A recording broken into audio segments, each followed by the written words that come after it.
Hi everyone, welcome to Makeup Magazine with Julie. Thank you very much for coming back to my channel, to my podcast.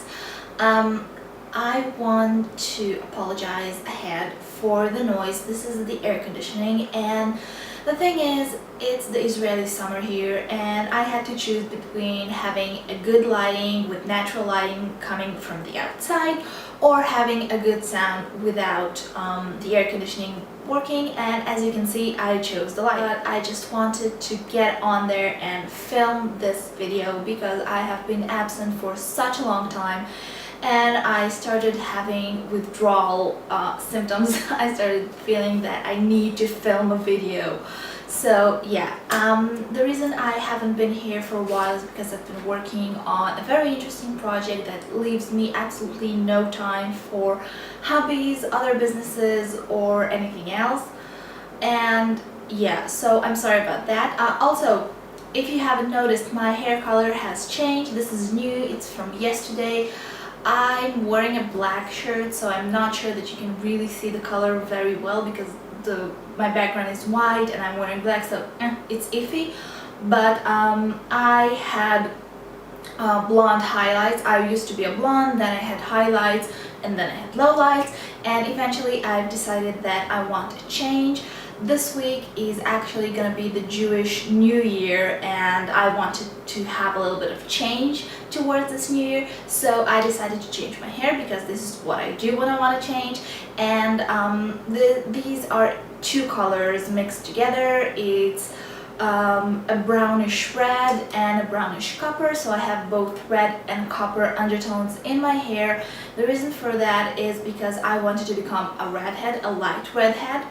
And because I have so much blonde on my hair underneath this color that I needed to dye it in a darker shade, so when I wash my hair for a couple of weeks it can resolve into being lighter. So as you know, I was in the United States for 3 weeks for business and pleasure, and I was supposed to film a haul when I came back, but I came back with this new project, so I didn't. So what I'm gonna do now, I'm gonna film 3 videos.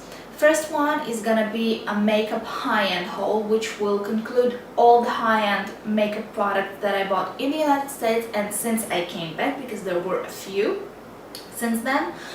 The second one is gonna be a drugstore makeup haul, which will cover all the makeup that I bought in the drugstore in the United States.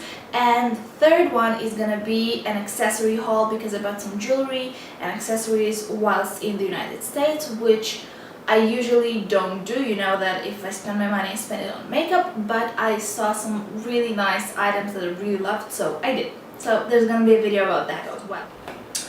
Let's start with the duty free, and I wanted to get MAC's Prep and Prime highlighter, this time in the darkest shade that they have, and it's called Bright Forecast. It's an orange toned color, and the reason I wanted that is to cancel out the dark circles that I have under my eyes. I wasn't sure that it's gonna work well for me because I'm so pale, but it works amazingly. It cancels them out perfectly. I'm really happy about it. If you've been watching my videos, and if you haven't, then welcome to my channel, but if you have, then you know that I had the pink version of this highlighter, Radiant Rose I think it's called, and I loved it. I lost it. It was a year ago and I'm still mourning. I probably should get another one. Anyways, I'm really liking this product. I think this is the best high-end highlighting liquidy type product. It's so much better than YSL Touche Éclat. It's so much better than the Dior version and all the others. I really love it. It's amazing. I've been really into cream shadows as of lately, and the problem is that I always go for bold colors and I wanted something really subtle so I can alternate it with my Painterly paint pot. I didn't want it to be completely off-white or the shade of my skin. I wanted it to have a little bit of a golden shade, but I didn't want it to be a warm gold, because when you wear something warm you're kind of in the pickle because you really can't use any color on top of it. So I went to a Bobbi Brown counter and I found an amazing eyeshadow. It's called Sandy Gold number 4, and this is a cold shade of gold, so it works very well. I'm really enjoying it. I like the texture. The only thing I don't like is the packaging, because the opening is so tiny. I really have to struggle to get a nice amount of product out. So that's my only rant. The next product from the duty free is a really funny story because I wanted an eyeshadow palette from Chanel. I was doing my research and I knew that I wanted this one. I don't remember what number it was, but it's the blue tones and I really wanted it, and I decided that I'm gonna get it at the duty free. I went to the counter, I swatched everything, I saw that it's exactly what I wanted. I asked the nice lady to give it to me and she gave me a packaging by Chanel. Everything was fine. I went to the register, paid the money, went on the plane, came to the United States. As soon as we got to the, you know that you cannot open, it was sealed in a duty-free bag, so they will let me get it past security. When we arrived to our friends, not the hotel, to our friends' home in San Diego, which was our first stop, I decided to open my bag of goodies, and I didn't have time on my first day, so it took about 3 days till I did that. And I found out that the nice lady at the counter made a mistake. Maybe something was wrong in the order of products, and instead of giving me an eyeshadow quad, she gave me a face powder.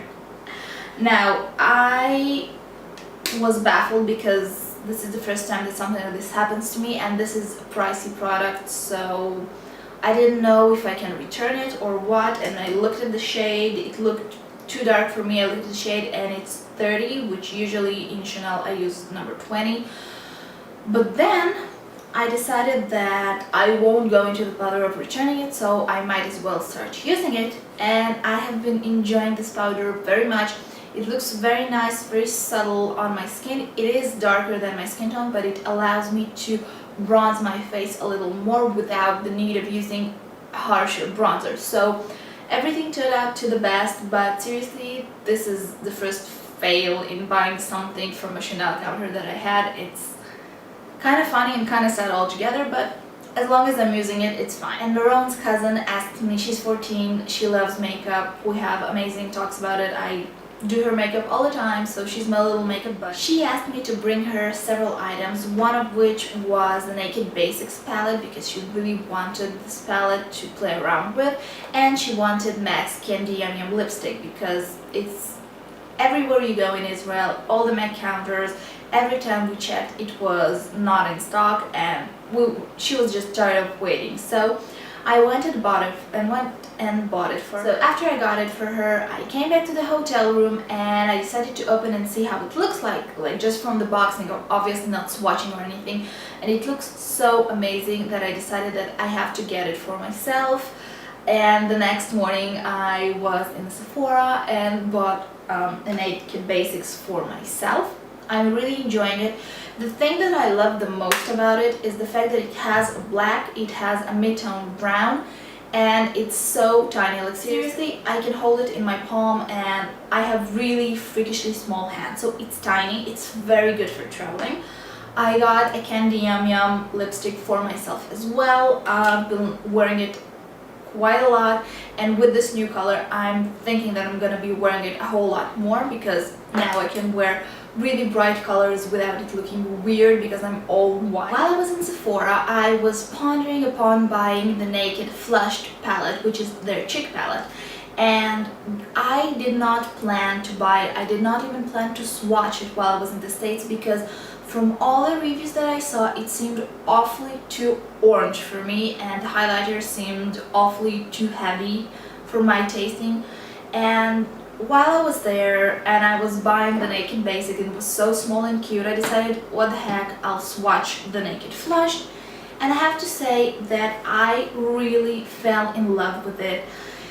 The bronzer has a little bit of an orangey undertone, but during the summer it works well with my skin. I don't know how it's gonna work during the colder months, but we'll find out. I really love the rosy blush, and the highlighter, yeah, it's not as subtle as other ones, but the best thing about it is that if I have these two palettes, I have my eyes and my cheeks covered. All I need is a foundation or a tinted moisturizer, something for my brows, and a mascara, and I'm done. And a lipstick, obviously. So it's so easy to travel with. I had to get it. I'm really pleased with that. I also got a liner, a liquid liner. It's by Eco London Skinny Liquid Eyeliner in black. It's just a felt tip liner. It's really convenient to work with. I'm really enjoying it actually. I heard a lot of good things about it and I have nothing bad to say about it, well, besides it being pricey, obviously. The next thing was on my wish list for I don't know how long, and this is the Urban Decay All Nighter Spray. As you can see, I bought the mini version, the traveler version. It's just 1 ounce, which is 30 milliliters, and the reason I got the small one is because I have been using MAC Fix Plus for years and years and I've been happy about it, as you know. And I just didn't want to buy something that was pricey and get a whole bottle of it and turn out that I don't really like it, so I bought this one. So if this product turns out to be exactly like the MAC Fix Plus, then I can just say, well, okay, I didn't waste my money, I can just throw it into my handbag and just have it with me until it runs out. But I fell in love with this. I'm sorry MAC, I'm a MAC girl, I love MAC products, but MAC's Fix Plus doesn't stand a chance with this one. MAC's Fix Plus is good if you have a powdery look and you want everything to get blended in, but it doesn't fixate your makeup for a long time. It can add like half an hour or so and that's it. It's nice for refreshing during the day, but again, it doesn't fix your makeup in place. While you live in a climate that I live in, where we have 85% humidity and 100 and something degrees of heat outside, you really want something to stick your makeup together and to your face, and this does it. This product has added like 2 or 3 hours of wear to my makeup, which is incredible to me. I've already used half of this bottle, if not more, and I'm already thinking about getting another one just to have a backup because I will not be left without it anymore. I've been hearing a lot of good things about the Laura Mercier Secret Brightening Powder, and this is just a loose powder. It comes in a little pot and it's white and it has some light reflecting particles that you're supposed to set your under eye concealer with, and it's supposed to brighten up your under eye area. To be quite frank, I didn't think it's gonna work because I think that all those all those white powders are the same thing, but this is actually different. It actually brightens up your under eye area. I was afraid it's gonna reflect flashes when I'm being photographed, and it does not do that for me. So I'm really happy with it. I've been using it every day since I got it, and let's do it. The final 2 products that I got in the States are Giorgio Armani foundations, and I got the Luminous Silk Foundation and the Maestro Foundation. I heard a lot of good things about both of them. I will start with one that I like the most, which is the Maestro one. This is just oils and pigment together. When you apply it to your face, it feels like you're rubbing oil into it, which freaked the heck out of me because I have combination to oily skin, but actually it did not break me out. I have been using it for 2 months already and it hadn't break me out.